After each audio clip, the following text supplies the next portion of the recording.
Hello and welcome back to my channel guys. आज हम बात करेंगे फाल्ता के बारे में, जो आयमा फाल्ता भेज रही है ईमेल के ऊपर। तो काफ़ी लोग क्या गलतियां कर रहे हैं, डायरेक्ट आयमा में जाके जो है ना वो जमा कराने की कोशिश करते हैं, लेकिन ऐसा नहीं है। आपने जो है, आपको जो ईमेल आई हुई है ना, तो आपने ईमेल में जो है ना उनको स्कैन करके आपने जमा वो ईमेल भेजनी है। तो सिंपल एज दैट। अगर आपका जुनता है, अगर आपका पीसीसी है, तो आपने क्या करना है, स्कैन करके वो ईमेल में अटैच करके, रिप्लाई करके अटैच करके उनको जो है ना वो भिजवाना है। That's it. तो आपका फाल्ता क्लियर हो जाएगा। ये बहुत उन्होंने सिंपल किया हुआ है, ईजी किया हुआ है। मैंने कई वीडियो में पहले भी बोला हुआ है। तो आप लोग जाने की कोशिश ना करें वहाँ पर, तो आपने ईमेल में देना है।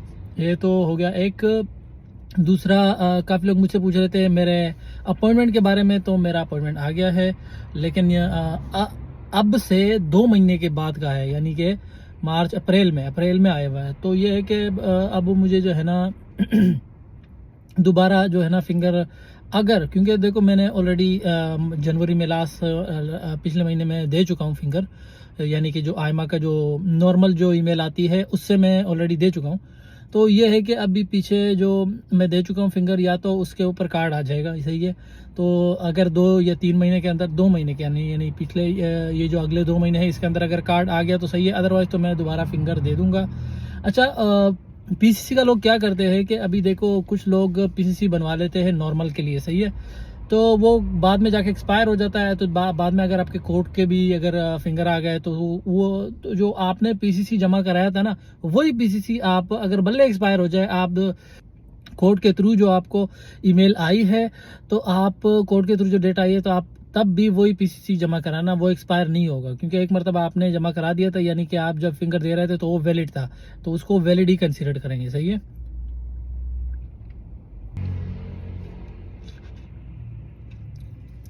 अच्छा जी, डॉक्यूमेंट के ऊपर आ जाते हैं। डॉक्यूमेंट जो है, सबसे पहले तो आपके जो सबसे पहले जो आपके जो नॉर्मल डॉक्यूमेंट है, यानी कि निफ निस और जुनता हो गया, पासपोर्ट हो गया, और आपकी जो लीगल एंट्री है, और एड्रेस, यानी कि हाँ जुनता। और एक और डॉक्यूमेंट है जो काफ़ी लोग भूल जाते हैं, वो है फाइनेंस का डेप्थ सर्टिफिकेट।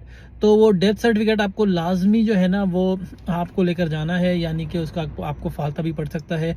मैं जब लेकर गया था तो मैं भूल गया था, सॉरी, लेकर जाना।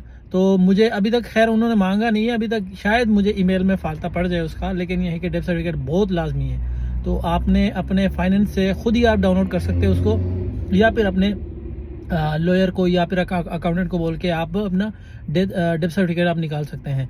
तो बस यही चीज़ें हैं, और तो कुछ भी नहीं है। बाकी आपकी जो इनकम के जो प्रूफ है वो आपने करने, या अगर आप ग्लोबो पे काम कर रहे हैं तो फिर आप तो ग्लोबो के आपके लास्ट 3 मंथ की इनकम के जितने भी स्लिप्स है वो आपने एक साथ मर्ज करके वो दे देने हैं। कॉन्ट्रैक्ट वगैरह नहीं चाहिए। एक्टिविटी भी उसी के साथ आप अटैच कर लीजिए, क्योंकि एक्टिविटी का कहीं भी अलग जो है वो नहीं है, लेकिन आप उसको अटैच कर सकते हैं। किसके साथ? आप उसके साथ कर सकते हैं, ये इनकम के प्रूफ के साथ। क्या है, आपकी एक्टिविटी खुली हुई है और आपकी ये इनकम आ रही है, ये यहाँ से आ रही है।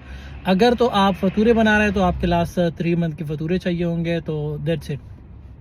आपने बेसिकली प्रूफ ही दिखाना है कि आप इधर काम कर रहे हैं और आपके पास यही प्रूफ है। ग्रीन रिसीट बनाया हुआ है आपने, या फिर आपको ग्लोबो से जो इनकम आ रही है वो शो करना है, या जो भी है, या जो भी आप काम कर रहे हैं, तो वो आपने लास्ट 3 मंथ की इनकम शो करनी है। कॉन्ट्रैक्ट का लिखा हुआ है, लेकिन कॉन्ट्रैक्ट अगर आपके आर्टिकल 88 है तो आपका कॉन्ट्रैक्ट लगेगा। आर्टिकल 88 नहीं है तो फिर आपका जो है एक्टिविटी लगेगी, और उसको जो है ना वो कॉन्ट्रैक्ट की ज़रूरत नहीं पड़ेगी आपको।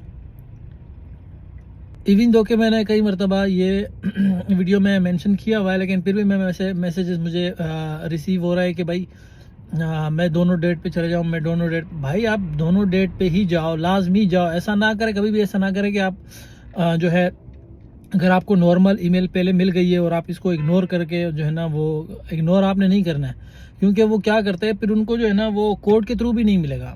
कोर्ट के थ्रू भी इस वजह से नहीं मिलेगा, आयमा उसको आउट ऑफ कंट्री से कंसीडर करेगी, या फिर जो भी ये है वो इसको इस चीज़ से वो करेगी। तो आपने लाजमी फिंगर तो लाजमी देने हैं। तो अगर आपका नॉर्मल पहले आ गया तो आप नॉर्मल पे दे दे, उसके बाद अगर आपका कोर्ट का आ गया तो कोर्ट के भी लाजमी दे दे, सही है। और अगर आपका कोर्ट का पहले आ गया तो कोर्ट का तो आपको 10 से 15 दिन तक आपको कार्ड मिल जाता है। तो अगर ये है कि अगर आप कोर्ट के बाद फिंगर आपको देने की ज़रूरत ही नहीं पड़ेगी। एक और 2-3 लड़कों ने मुझे मैसेज करके पूछा था कि अपना स्टूडेंट के अपॉइंटमेंट के बारे में। तो भाईजान स्टूडेंट के अपॉइंटमेंट का कुछ पता नहीं है, क्योंकि मेरा अपना दोस्त है, रूममेट है मेरा, तो वो जो है वो इंतज़ार कर रहा है। वो जो एक तकरीबन 6 महीने 5 महीने तो उसके पूरे होने वाले हैं, वो इंतज़ार कर रहा है इधर से ये। और ऑलरेडी वो केस भी कर चुका है, 2 महीने हो गए उसने केस किया हुआ है, उसका भी अभी तक पता नहीं है। तो भाई ये तो इनके सिस्टम को कोई भी अगर आपको बोले ना कि मुझे पता है या मैं दिला दूंगा, ये वो जब लॉयर आपका नहीं करवा सकता ना, तो और कुछ भी नहीं कर सकता। जब उस बंदे ने, मेरे जो दोस्त है, उसने केस भी कराया है, तो केस का भी जो है ना अभी तक केस के थ्रू भी नहीं जो है ना वो नहीं आ रहा है। तो भाई कुछ पता नहीं है, टू बी ऑनेस्ट कुछ पता नहीं है। और किसी की बातों के ऊपर भरोसा भी नहीं करें, नहीं भाई किसी को कुछ पता नहीं है। ये जहाँ तक मुझे लग रहा है ना, मैं अपनी ज़ाती राय दे सकता हूँ कि भाई ये जो के 2 लाख केसेस अभी इन्होंने वाइंड अप कर लिए हैं, 2 लाख और रहते हैं, तो ये 2 लाख केसेस ख़त्म करने और 2 लाख केसेस ख़त्म करने के बाद शायद इनका जो है ना वो हो जाए, वो खोल ले। क्योंकि भाई इन्होंने स्टूडेंट का तो डायरेक्ट कार्ड आता है, उनके तो डायरेक्ट फिंगर आते हैं ना, तो ये बिजी सारे इतने सारे हैं कि कार्ड प्रिंटिंग और ये चीज़ें में, इन चीज़ों में बिजी है ना, कि वो ऑलरेडी जो लेट हो चुके हैं ना, मतलब उनकी मैं बात कर रहा हूँ, तो वो इन चीज़ों में बिजी है। तो मुझे तो नहीं लगता कि फ़िलहाल कोई स्टूडेंट का चांस है। मैं भी आई एम रॉन्ग, मैं मतलब ये नहीं बोल सकता हूँ, शायद हो भी जाए, लेकिन अभी तक फ़िलहाल मुझे लग रहा है कि स्टूडेंट का दूर है।